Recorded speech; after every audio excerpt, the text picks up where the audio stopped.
رسميا الكاف يصدر عقوبات نارية بعد نهائي الكان، إيقافات وغرامات ضخمة تهز إفريقيا.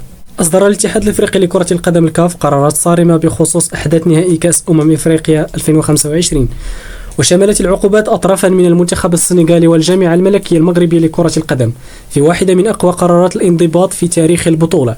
وجاءت أبرز العقوبات كالتالي: إيقاف مدرب المنتخب السنغالي بابي تياو ل5 مباريات رسمية مع تغريمه 100,000 دولار.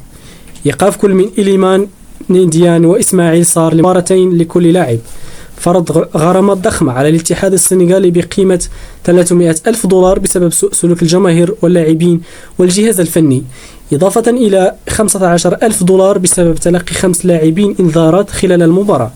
إيقاف الحكم أشرف حكيمي لمباراتين رسميتين مع تعليق إيقاف مباراة واحدة لمدة سنة بسبب سلوك غير رياضي. إيقاف إسماعيل صباري ل3 مباريات مع تغريمه 100,000 دولار.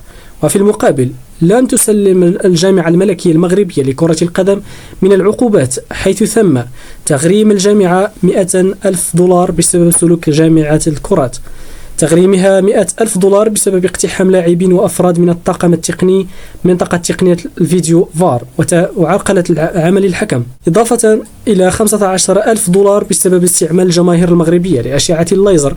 كما أعلن الكاف رفض احتجاج الذي تقدمت به الجامعة الملكية المغربية لكرة القدم ضد الاتحاد السنغالي والمتعلق بخروقات المواد 82 و 84 من لوائح كأس إفريقيا 2025. هذه القرارات تعكس تشدد الكاف في فرض الانضباط، وتؤكد أن ما حدث في النهائي سيكون له تأثير كبير على مستقبل التعامل مع مثل هذه الأحداث داخل الكرة الإفريقية.